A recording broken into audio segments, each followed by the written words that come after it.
Well, thank you so much for the introduction, and thank you so much for the invitation to participate in this meeting and talk a little bit about our work that we have done over the last a few years. And good morning from Nashville, Tennessee, and I know it's in the afternoon in Saudi Arabia. First, I'm going to give a quick introduction on sickle cell disease as well as beta thalassemia before I go a little bit in our work that we have done over the last several years using gene editing in that space. Sickle cell disease is a devastating disease that involves multiple organs, including the CNS, the lung, the bones, skin. It is related to chronic hemolysis as well as vaso-occlusive crisis that can cause devastating complications in individuals with sickle cell disease. In fact, recent studies have shown in the United States that the median survival for individuals with sickle cell disease is around 46 years, which is much lower and much worse than the general population. And that's related to the chronic damage to the organs. Beta thalassemia, on the other hand, is a disease of red blood cell production where there is a mutation in the beta globin gene where either you make some beta globin or no beta globin, and that results in severe anemia in early childhood requiring red blood cell transfusions. And the red blood cell transfusion can cause a significant damage to the heart, lung, and endocrine. And patients with beta thalassemia require chronic anti-iron or iron removal therapy with chelation. And despite that, there is significant end organ dysfunction related to iron overload. Patients also can experience high risk of thrombosis, especially in those who are splenectomized. The only curative therapy for individuals with sickle cell disease and beta thalassemia is allogeneic bone marrow transplantation from a matched sibling. Unfortunately, only around 18% of patients have a matched sibling that's not affected. So that basically leaves around 80% of the patients with no potentially curative option. So why gene therapy as an appealing option? Because it uses autologous cells that are modified and reinfused into the patient. There are two general approaches for gene therapy for sickle cell and beta thalassemia. One is a gene addition approach, and one is a gene editing approach, which I'm going to concentrate on talking today because of the lack of time. I'm going to limit my talk to the gene editing approach that we have done over the last 5 years as a multi-center trial. So we will go into details in this in just a minute, but I just wanted to mention that autologous transplantation allows this therapy to reach every patient with a disease. So just to go to some basics, in the main hemoglobin in early life is fetal hemoglobin, and fetal hemoglobin is made of 2 alphas and 2 gamma globin genes. So what happens is 2 alphas and 2 gammas form fetal hemoglobin, and fetal hemoglobin can be protective for babies until they are born. And after birth, there is a drop in gamma globin production and increase in the beta globin production, causing the patients to develop the manifestation of the disease. So individuals with sickle cell disease, when the beta globin gene starts getting produced, it is mutated and cause manifestation of the disease. And individuals with beta thalassemia, because they cannot make beta globin, they become transfusion dependent anywhere between 3 to 9 months of age. And that's because of the change between the gamma disappearing and the beta globin being produced. There was an early observation published in New England Journal of Medicine in 1994 by Ora Platt, following around 3,700 patients with sickle cell disease for several decades. And the interesting graph in this paper that was published again several decades ago was that the individuals with a persistent fetal hemoglobin of over 8.6% have almost double the survival at 50 years of age compared to those who do not have an increase or persistence in the fetal hemoglobin. Multiple papers since that time, and I'm not going to go into it, have shown that persistence of fetal hemoglobin can be protective in both individuals with sickle cell disease as well as those with beta thalassemia. This is a graphic representation showing that individuals with sickle cell disease here on the left, when they achieve a fetal hemoglobin of around 20 to 30%, they have either mild disease manifestation, or when they reach around 30% fetal hemoglobin, they become totally asymptomatic. Similarly, in individuals with beta thalassemia that have persistent fetal hemoglobin, the higher the fetal hemoglobin, the lower the need for transfusion therapy and the less the morbidity is.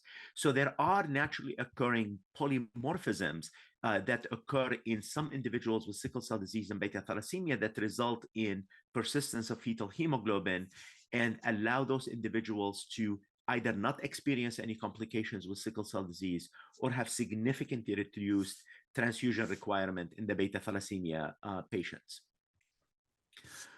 So what we have used in our studies is something called CRISPR-Cas9 to achieve editing of the BCL11A gene. So the BCL11A gene suppresses the production of the gamma globin. So think about it as the brakes that stop the babies after they are born from making gamma globin. And what we have achieved is actually causing a break in the DNA in the erythroid enhancer region of the BCL11A gene, resulting in reactivation of the gamma globin expression and thus increasing the levels of fetal hemoglobin.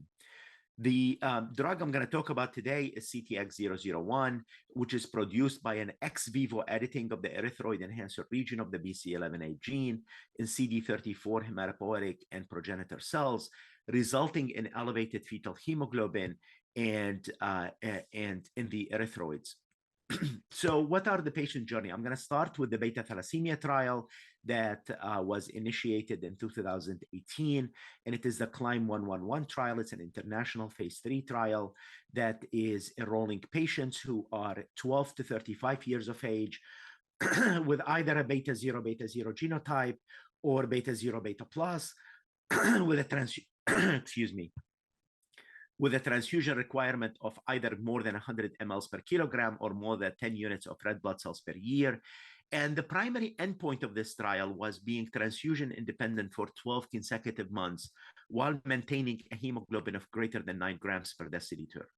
And we know that this trial met its primary and secondary key endpoints and demonstrated a favorable benefit-risk profile, resulting in approval of this therapy in multiple regions in the world, in the United States, United Kingdom, European Union, and the Kingdom of Saudi Arabia and Bahrain.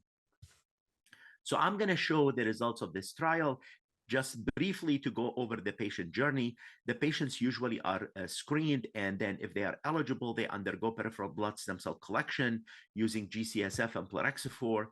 The stem cells are then gene edited and then shipped back to the transplant center, where patients undergo myeloablative busulfan conditioning over 4 days that is pharmacokinetically adjusted, and the cells are infused, and the patient is followed for 2 years for engraftment and transfusion independence. Then the patients are enrolled on the long-term study for 13 years to evaluate safety and efficacy. So this is the full data analysis here, which included 56 patients. The mean age was 21 years of age. And I want to point out that 35% of the patients were adolescent between the ages of 12 and 18, and they were equally divided between male and female. But I want to just point out that more than half the patient had severe genotype with either beta 0 or beta 0 like mutation, and 37% of the patient had a non-beta 0 like genotype. The historic red blood cell transfusion were 37 units per year, which is, as you know, is quite a large amount of red cell transfusion. The difference between the full analysis set and the efficacy set is that the full analysis set includes all the patients, while the efficacy set includes patients with enough follow-up to be evaluated for 12 consecutive months. So the number of mobilization, the mean number of mobilization was 1, ranging from 1 to 4. The XSL dose was 8.4 million CD34 per kilogram, ranging from 3 to 19 million. And the duration of follow-up was 32 months, which is almost 3 years. All patients engrafted neutrophils and platelets at a median of 29 and 43 days, respectively. And it is important to point out the duration of neutropenia post-infusion of XSL was around 20 days, and the time to the discharge to the hospital was 39 days. So I'm just going to orient you on this what we call swim plot. The area here on the left that I'm pointing out to includes the time prior to the transplant and XSL infusion, and each diamond dot represent a red blood cell transfusion. The area that is in red is the time when the patients are receiving red cell transfusion. The dark gray area is a 60-day washout, which we allow to do that prior to starting follow-up. And then we count the primary efficacy endpoint is 12 months following this washout period. So 49 of 52 evaluable participants achieved the primary endpoint and became transfusion independent. Basically, 94% of the patient, this therapy made them transfusion independent. There were 3 patients. 2 of those actually have discontinued transfusions, and you can see them here. And 1 participant discontinued transfusion now, being transfusion independent for 21 months, and another individual is transfusion independent at 14 months. And 1 participant stopped red blood cell transfusion and went 10 months without a transfusion, and then developed a viral infection, required transfusion, but now is at latest follow-up, the patient is also transfusion independent. I did not go into the data using allogeneic transplant for beta thalassemia, but this data compares very favorably to what we see in individuals that undergo HLA-matched donor transplant for beta thalassemia. Basically, although there were 3 patients that were late becoming transfusion independent, now every patient is not receiving any blood transfusion.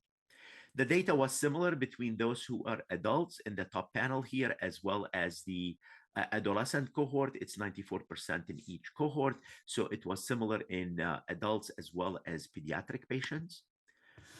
This graph here shows the participants, all participants with the total hemoglobin and fetal hemoglobin. And here the plot on the right is divided between individuals who are adolescent and adults. But what I want to point out here is that everybody has normal hemoglobin, with the majority of the hemoglobin being contributed to by fetal hemoglobin.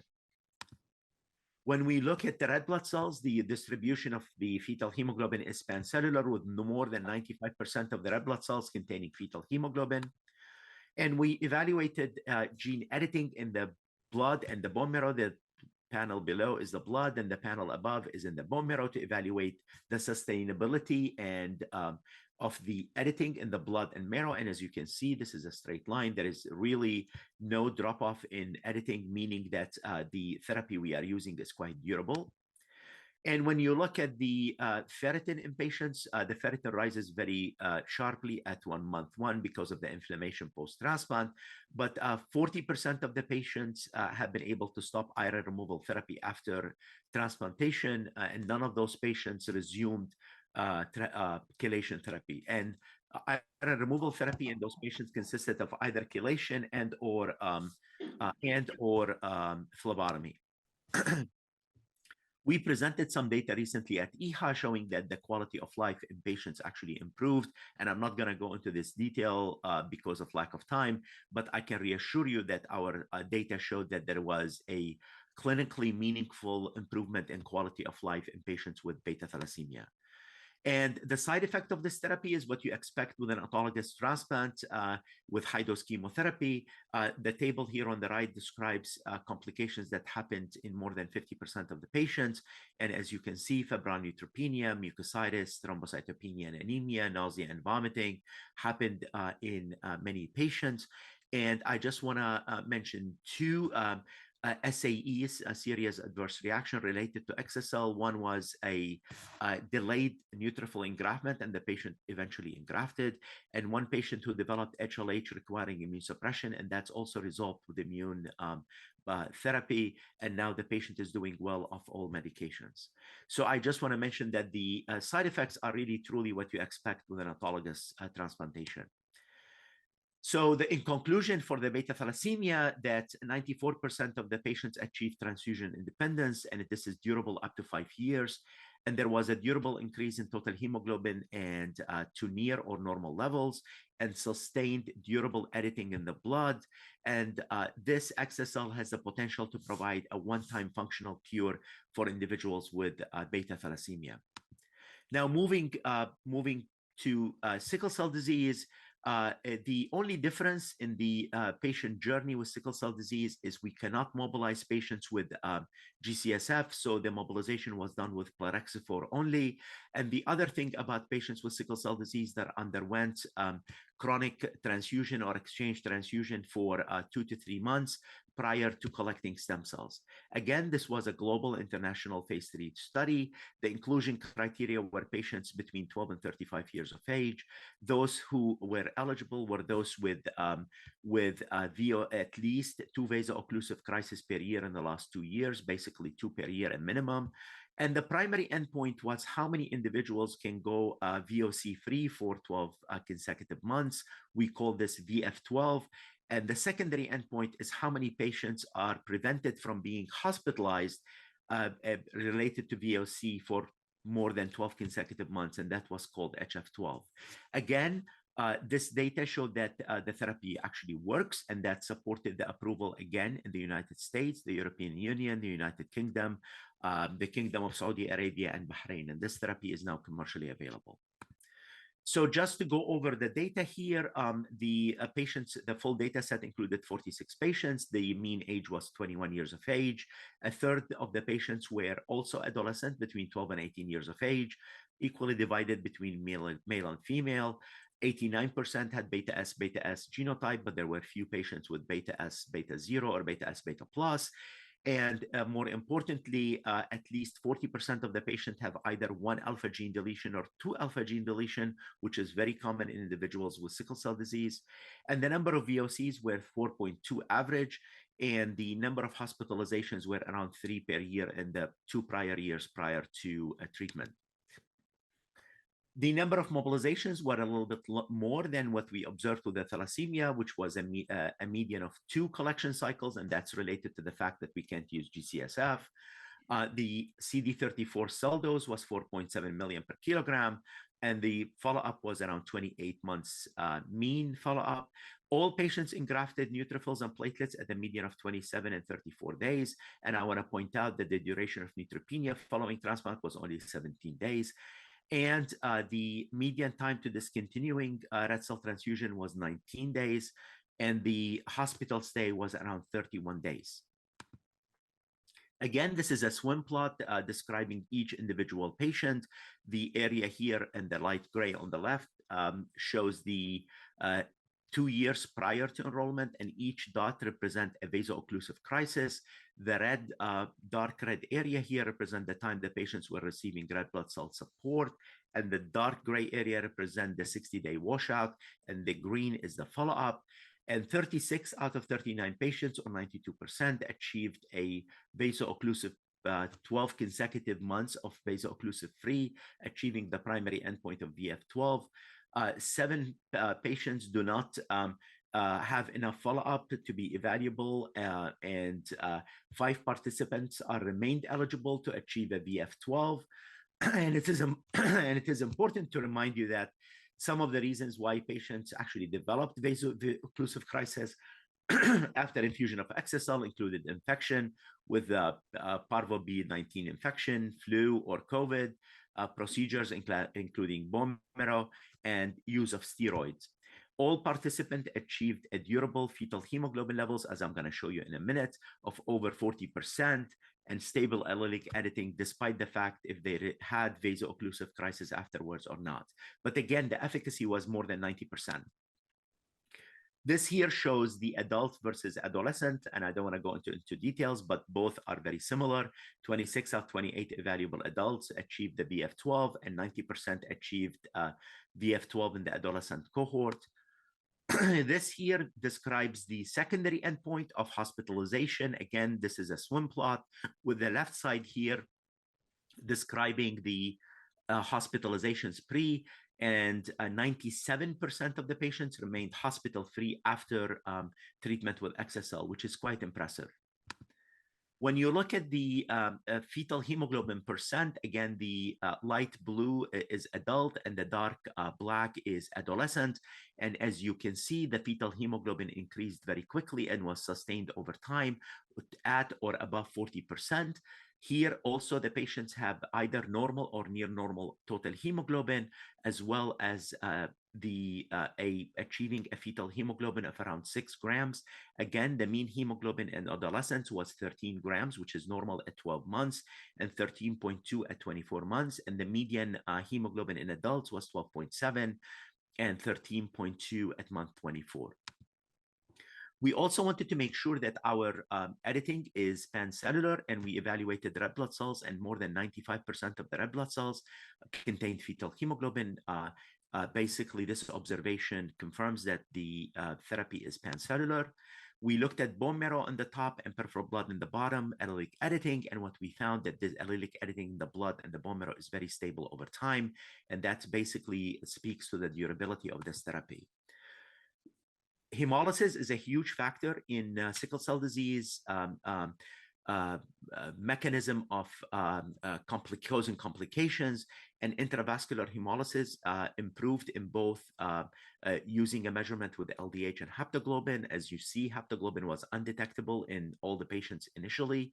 It rose at month 1 because it's an acute phase reactant, and was either normal or near normal levels sustained over time. Similarly, LDH was high and it normalized over time. The reticulocyte count as well as indirect bilirubin both improved over time. We have performed